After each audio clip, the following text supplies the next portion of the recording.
Today we're gonna do an oil change on the 2003 996. We got a bunch of oil, and you're gonna need an 8mm, and this is a 903. I think it should work. Next thing you're gonna want to do is get a little more room under the car. So I just back down the driveway onto these. When you get underneath the car, you got this oil drain plug you gotta loosen. To get started, we're gonna empty the oil from here. So you're gonna wanna probably get your hand dirty like this. Not too bad. Okay, next we're gonna use this tool. It should be really pretty loose. You just kind of give it a little there. And then you wanna take that tool off when you can. Do the rest by hand. You can watch me get my hand dirty again. Here it comes.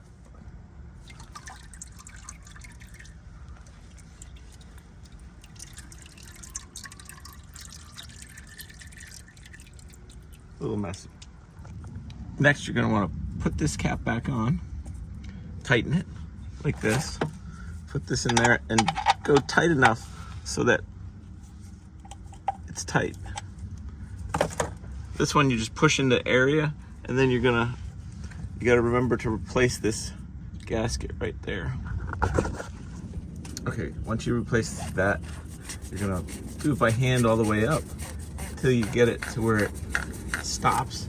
It doesn't have to be tight, it just needs to be bottomed out. So you can watch up there.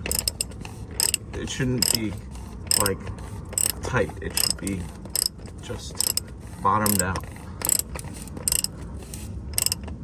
Right there, you feel it? It stopped. Today we went with the 540 because look, Porsche recommends Mobil 1. Unless you're a really good pourer, I'd recommend some sort of funnel. We're gonna do these 5 quarts first, and then it probably needs 8 or 9. I put in 8 quarts, and then I checked the oil using the dipstick. And when I checked the oil, it was down about a half quart. So I added another half quart, and it came out to be 8.5 quarts total. The whole thing took less than an hour.